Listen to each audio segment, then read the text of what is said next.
స్టేషన్కి వెళ్ళి వచ్చిన తర్వాత వాళ్ళే తీసుకువెళ్ళారు ఇంటికి. పోలీస్ వాళ్ళే వాళ్ళ చేతుల్లోనే ఉంది ప్రొటెక్షన్ హౌస్. వాళ్ళే తీసుకుపోయి నీకు ఏమేమి పేపర్స్ కావాలి ఏమేమి కావాలో తీసుకో అని చెప్పారు. పోయిన తర్వాత అవన్నీ అవసరమైనటువంటి డాక్యుమెంట్స్ అవన్నీ ఒక దగ్గర పెట్టిర్రు. అవి తీసుకొని వచ్చిండు ఆ బ్యాగు. ఇంకా తన బట్టలు తెచ్చుకున్నాడు అంతే. బ్యాగ్ తీసుకొచ్చి కింద వేస్తే అసలు ఏవీ లేవు, జీరాక్స్ పేపర్లు కూడా లేవు, ఏవి లేవు. డాక్యుమెంట్స్ అన్ని శివకి ఇచ్చిందో మరి ఎక్కడ పెట్టుకుందో మనకు తెలియదు. అడిగితే అనుకోలేదా సరే ఇప్పుడు శివ కోసమే ఇప్పుడు అదంతా ఆస్తి కోసము శివ కోసం పోదామని చేసిందని ఇప్పుడు మనందరూ తెలుస్తుంది. ఇది పిల్లల్ని చంపితే అడ్డంగా ఉంటారు, పిల్లలు అడ్డమైన వాళ్ళకి ఆస్తి పోవాల్సి వస్తుంది రేపటి దినాన అన్నట్టుగా ఆమె స్కెచ్ చేసుకొని పోయింది.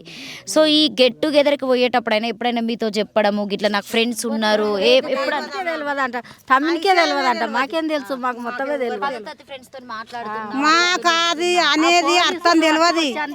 ఆమెకి అంత అర్థం ఉన్నా కూడా దాన్ని ఎంత అడుగుదామో ఎంత కుచ్చి దానికి ఎంత బుద్ధి చెప్పుదామో మేము మాకు తెలియదమ్మా. చేసినాకనే అందరు తెలిసింది గింతోటి పోతుంది, మాకు తెలియదు, మొత్తమే తెలియదు. ఆడు అందులోకి వచ్చినాకనే మేము అనేది.